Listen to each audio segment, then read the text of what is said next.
नमस्कार, मैं आलोक कुमार चयन ट्यूटोरियल्स की ओर से आपका स्वागत करता हूं। बड़े दिनों बाद आज मौका मिला है कि भाई एक वीडियो बनाएं, कुछ सीखें, कुछ सिखाएं।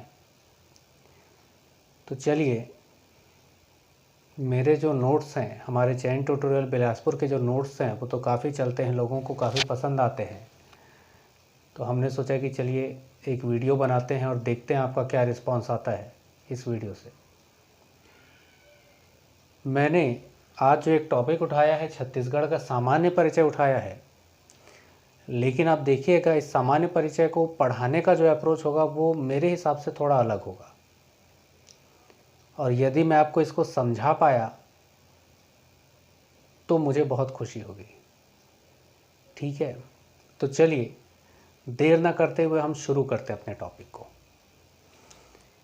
चलिए हम देखते हैं। तो सबसे पहली बात, छत्तीसगढ़ राज्य का सामान्य परिचय पढ़ रहे हैं हम, डिटेल में सभी चैप्टर्स अपलोड करने का प्रयास करेंगे हम। तो छत्तीसगढ़ राज्य के सामान्य परिचय पे जो हमें पहला पॉइंट डील करना है वो है छत्तीसगढ़ राज्य का निर्माण। तो आप सभी जानते हैं कि छत्तीसगढ़ राज्य का निर्माण 1 नवंबर 2000 को हुआ था। बात ये नहीं है कि छत्तीसगढ़ राज्य का निर्माण 1 नवंबर 2000 को हुआ था, भाई ये चीज़ें पुस्तकों में लिखी है, सबको पता है।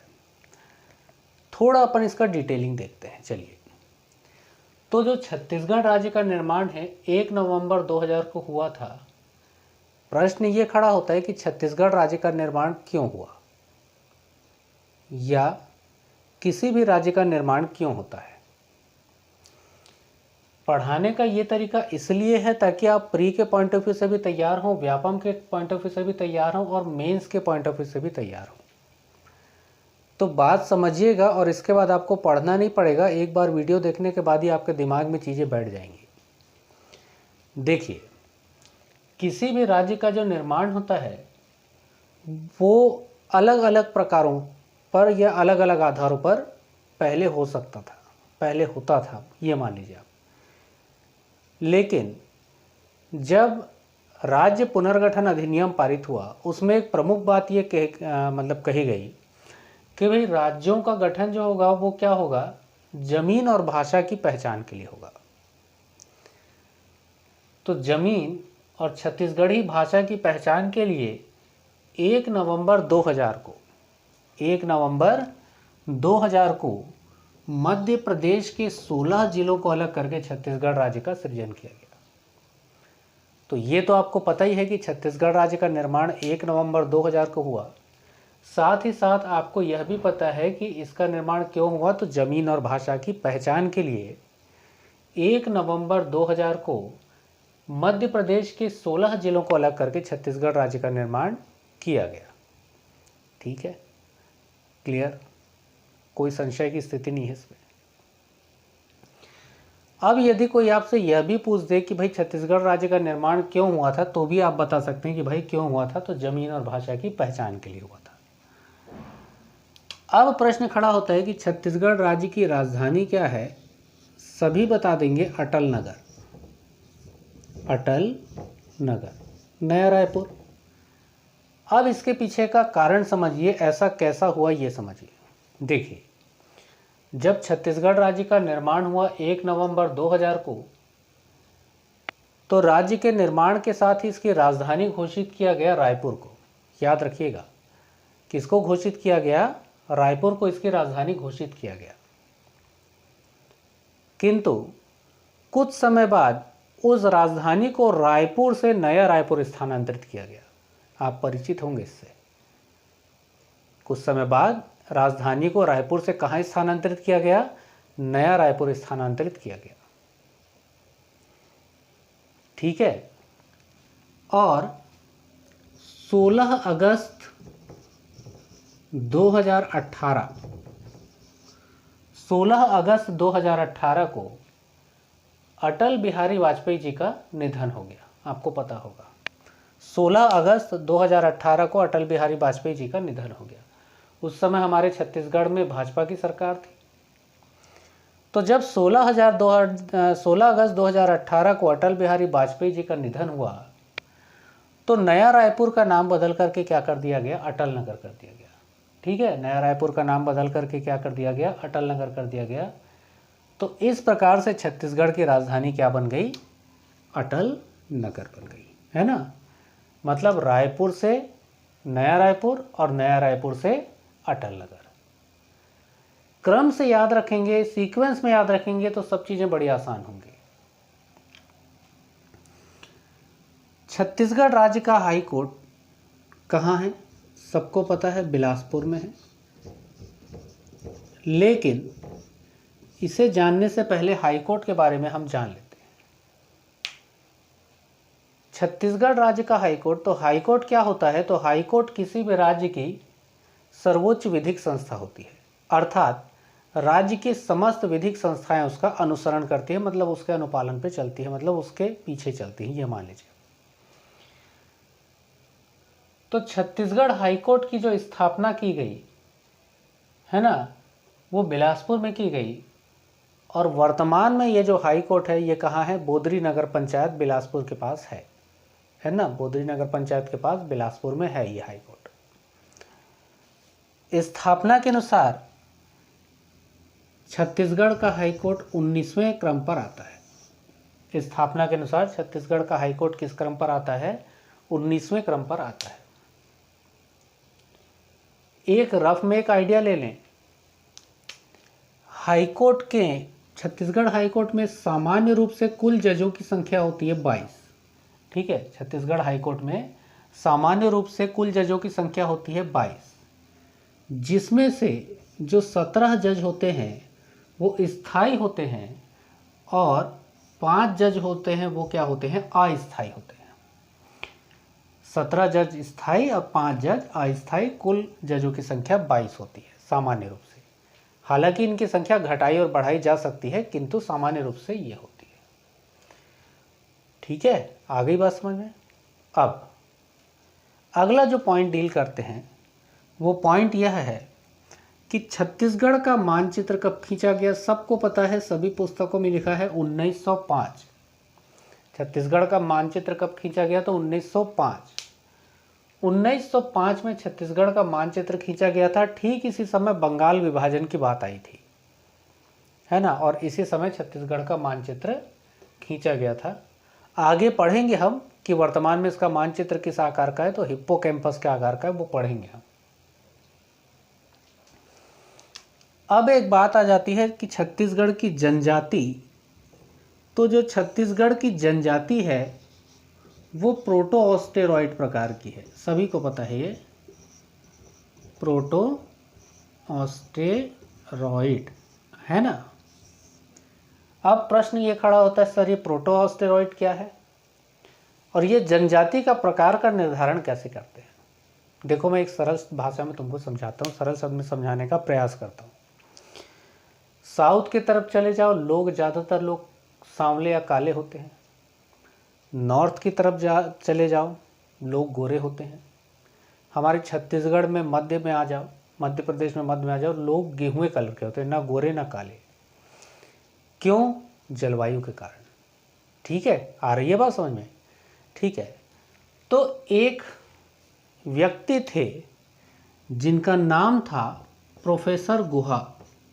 प्रोफेसर गुहा, इन्होंने ही छत्तीसगढ़ की जनजाति के बारे में बताया था।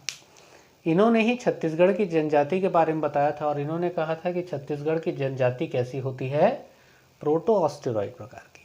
और इसका निर्धारण किस आधार पर किया गया, भौगोलिक परिस्थिति और सांस्कृतिक परिस्थितियों के आधार पर छत्तीसगढ़ की जनजाति को कैसा ठहराया गया, प्रोटो ऑस्टेरॉइड। तो यदि कोई आपसे पूछ दे कि भाई जनजाति का निर्धारण किस आधार पर होता है, तो भौगोलिक तथा सांस्कृतिक आधार पर। ठीक है, आई बात समझ में। आगे बढ़ते हैं। छत्तीसगढ़ का सर्वाधिक क्षेत्रफल वाला जिला तो वर्तमान में है राजनांदगांव, सभी पुस्तकों में लिखा हुआ है राजनांदगांव। देखिए छत्तीसगढ़ का सर्वाधिक क्षेत्रफल वाला जिला जो पहले था वो था सरगुजा। क्या था? सरगुजा। छत्तीसगढ़ का सर्वाधिक क्षेत्रफल वाला जिला क्या था? सरगुजा। लेकिन क्या हुआ, जनवरी 2012 में सरगुजा से सूरजपुर और बलरामपुर, कौन कौन से? सूरजपुर और बलरामपुर नाम के 2 नए जिले बन गए। कब बने? 2012 में सूरजपुर और बलरामपुर नाम के 2 नए जिले बन गए। किससे? सरगुजा से। जिसके कारण सरगुजा का जो क्षेत्रफल है वो राजनांदगांव से कम हो गया। इसलिए अब छत्तीसगढ़ का सबसे अधिक क्षेत्रफल वाला जिला कौन सा है? राजनांदगांव। लेकिन पूछ देगा कि राजनांदगांव के पहले कौन था, तो डेफिनेटली सरगुजा था। ठीक है। अब मान लीजिए आपसे यह प्रश्न पूछ दे कि बताइए भाई कि सरगुजा का क्षेत्रफल राजनांदगांव से कम क्यों हो गया, तो इससे 2 नए जिले बन गए 2012 में, सूरजपुर और बलरामपुर। इसी कारण इसका क्षेत्रफल हो गया कम और राजनांदगांव सर्वाधिक क्षेत्रफल वाला जिला घोषित हो गया। ठीक है। अगला पॉइंट डील करते हैं।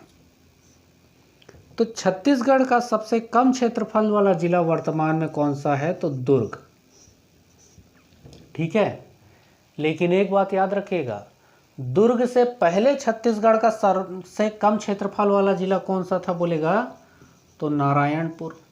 कौन सा था? तो नारायणपुर। अब इसका क्या कहानी है सर? तो कहानी बताता हूं। जनवरी 2012 में दुर्ग से 2 नए जिले बने। एक बना क्या? बेमेतरा, और दूसरा बना क्या? बालोद।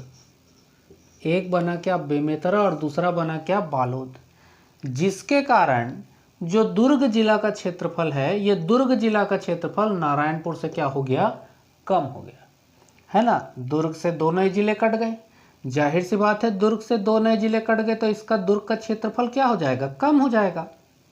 जिसके कारण अब दुर्ग का क्षेत्रफल नारायणपुर से भी कम हो गया। तो यदि पूछेगा वर्तमान में छत्तीसगढ़ का सबसे कम क्षेत्रफल वाला जिला, तो दुर्ग। लेकिन दुर्ग के पहले क्या था बोलेगा? तो नारायणपुर। समझ में आ गई बात? तो देखिए जिले का विभाजन भी समझ में आ गया आपको। और मैं बताऊंगा संभाग से कैसे जिला बनता है, जिले से कैसे फिर विकास खंड, तहसील वहसील, सबको मैं ड्रा करके बताऊंगा तुमको, टेंशन मत लो, है ना। जनगणना का पॉइंट डील करते हैं। ये सिर्फ एक डेमो वीडियो बना रहा हूँ मैं, इसके बाद पूरा चैप्टर वाइज डालना चालू करूँगा। देखता हूँ आप लोग का क्या रिस्पॉन्स आता है, उसके आधार पर इसको मैं कंटिन्यू करूँगा। ठीक है। तो जनगणना जो होती है, देखिए आप लोग स्क्रीनशॉट खींच लीजिए एक बार इसका। मैं हट जाता हूँ, स्क्रीनशॉट खींच लीजिए, है ना, फिर आगे बढ़ते हैं।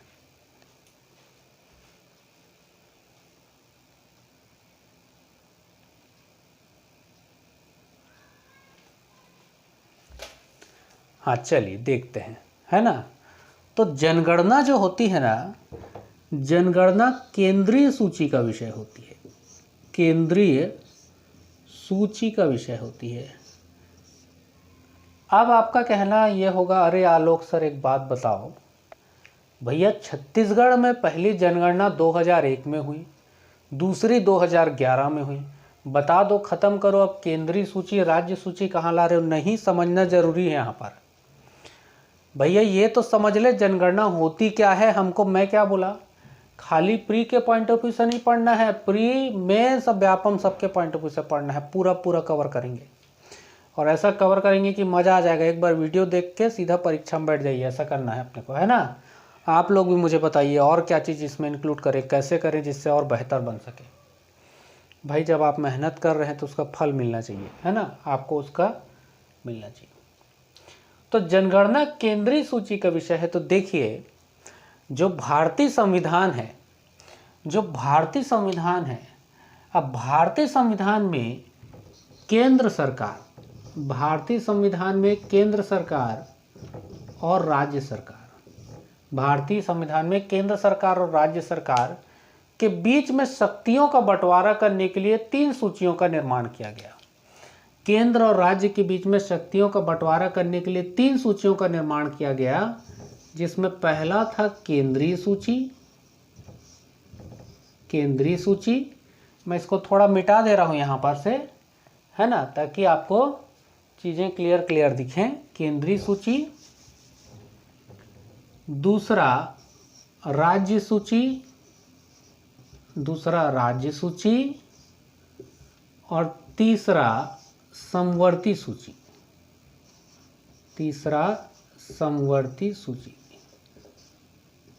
तो केंद्र सरकार और राज्य सरकार के बीच में शक्तियों का बंटवारा करने के लिए भारतीय संविधान में 3 सूचियों का निर्माण किया गया। केंद्रीय सूची, राज्य सूची, समवर्ती सूची। क्यों किया गया? अरे भाई, केंद्र और राज्य लड़ नहीं लेगा क्या कि फलाने पे नियम मैं बनाऊंगा, ठिकाने पे नियम आप बनाइए, है ना। लड़ाई तो हो सकता है ना, बिल्कुल। और जब केंद्र और राज्य में अलग अलग सरकारें हों तब तो विवाद की स्थिति निश्चित रूप से बनती है, आप देख ही रहे हैं, है ना। बिल्कुल विवाद की स्थिति बन सकती है। जरूरी नहीं 2 व्यक्तियों का विचार मेल खाए, है ना, विवाद की स्थिति आ सकती है ना। तो इन्होंने पहले से, जो भारतीय संविधान का निर्माण करने वाले थे, पहले से इस बात को जानते थे कि भैया हो सकता है विवाद हो जाए। इसलिए उन्होंने क्या किया कि केंद्र और राज्य की शक्तियों का बंटवारा करने के लिए भारतीय संविधान में 3 सूचियां बना दी। भारत में जितने भी मुद्दे हो सकते हैं, उन सभी मुद्दों को 3 भागों में बांट दिया गया। कुछ मुद्दे केंद्रीय सूची में डाल दिए गए, कुछ मुद्दे राज्य सूची में डाल दिए गए, और कुछ मुद्दे समवर्ती सूची में डाल दिए गए। नियम क्या था? उन्होंने बोला कि भैया जो मुद्दे केंद्रीय सूची के अंतर्गत आते हैं उस पर नियम बनाने का अधिकार केंद्र सरकार का है, राज्य इसमें हस्तक्षेप नहीं करेगा। जो मुद्दे राज्य सूची में डाले गए, संविधान में क्लियर कट लिखा है कि इस पर नियम बनाने का अधिकार राज्य सरकार का होगा। और जो मुद्दे समवर्ती सूची में डाले गए उस पर केंद्र प्लस राज्य दोनों मिलकर के नियम बनाते हैं। देखिए, इस पर नियम कौन बनाता है? केंद्र और राज्य दोनों मिलकर के नियम बनाते हैं। अब आप कहेंगे सर, जब दोनों मिलकर के नियम बनाएंगे तो विवाद हो सकता है। बिल्कुल हो सकता है, डेफिनेटली हो सकता है, 101% हो सकता है। इसीलिए भारतीय संविधान में एक क्लॉज जोड़ दिया गया कि समवर्ती सूची पर केंद्र और राज्य दोनों मिलकर के नियम बनाएंगे, किंतु अधिमान्यता केंद्र की होगी। अर्थात दोनों की सहमति आवश्यक है, किंतु ज्यादा प्राथमिकता किसको दी जाएगी? केंद्र को। तो समझ में आ गया होगा मेरे हिसाब से। एक बार वीडियो को रिवाइंड कर लीजिएगा, नहीं समझे होंगे तो, है ना, या कमेंट कर दीजिएगा, मैं और वीडियो बना दूंगा, आपके साथ लाइव बात कर लूंगा यार। और इस वीडियो को ज़्यादा से ज़्यादा लोगों तक फैलाएं, जिससे 1000 सब्सक्राइबर जल्दी से जल्दी पूरे हो जाएं, ताकि सीधा मैं लाइव पढ़ा सकूं।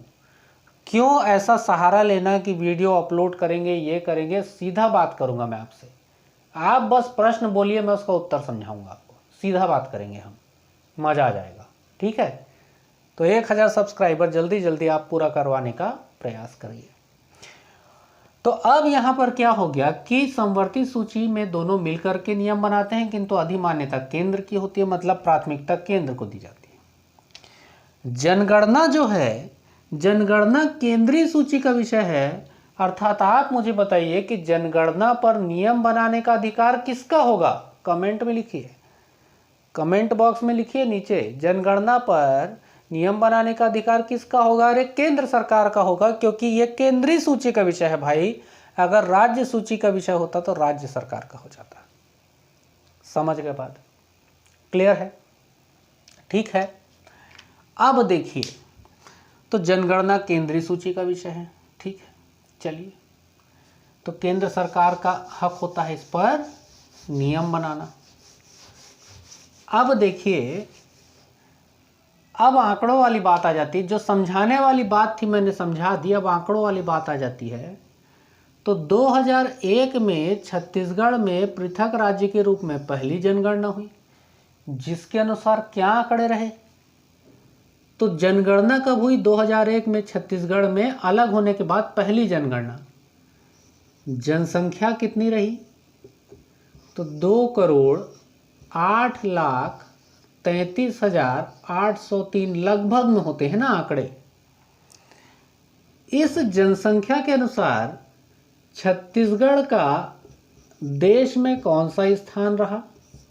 तो कौन सा स्थान रहा? तो 17वां स्थान रहा इस जनसंख्या के अनुसार। इस जनसंख्या के अनुसार छत्तीसगढ़ का साक्षरता कितना रहा? साक्षरता का परसेंटेज तो 64.66% लगभग छत्तीसगढ़ का साक्षरता का परसेंट रहा 2001 के अनुसार। लिंग अनुपात कितना रहा? जिसको हम लिंगानुपात कहते हैं, सेक्स रेशियो कितना रहा? 989/1000। 1000 पुरुषों की संख्या है, ये महिलाओं की संख्या है, ठीक है, महिला/पुरुष। जन घनत्व कितना रहा? जन घनत्व तो जन घनत्व रहा कितना? 154। 154 व्यक्ति प्रति वर्ग किलोमीटर। 154 व्यक्ति प्रति वर्ग किलोमीटर। ये रहे मुख्य आंकड़े 2001 जनगणना के। कोई परेशानी नहीं। 2011 जो जनगणना हुई, छत्तीसगढ़ में पृथक राज्य के रूप में दूसरी जनगणना हुई। इसके अनुसार आंकड़े क्या रहे ये भी क्लियर कर लेते हैं एक बार। तो जनसंख्या रही लगभग 2,55,45,198। देखिए लगभग में ना, ठीक है। इस जनसंख्या के अनुसार देश में स्थान कितना रहा? तो देश में स्थान हो गया 16वां, क्योंकि जनसंख्या बढ़ेगी तो स्थान ऊपर खसकेगा। साक्षरता कितनी हुई? तो साक्षरता नो डाउट छत्तीसगढ़ की बढ़ी साक्षरता, ये हो गया 70.28%। लिंग अनुपात भी बढ़ा। लिंग अनुपात भी बढ़ा, कितना हो गया? 991/1000 महिला/पुरुष। जन घनत्व तो जन घनत्व भी बढ़ा, कितना हो गया? 189 व्यक्ति प्रति वर्ग किलोमीटर हो गया, ठीक है।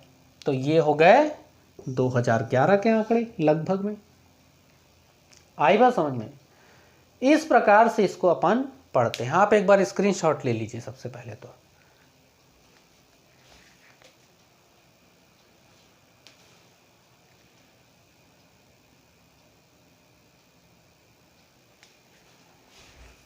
हो गया?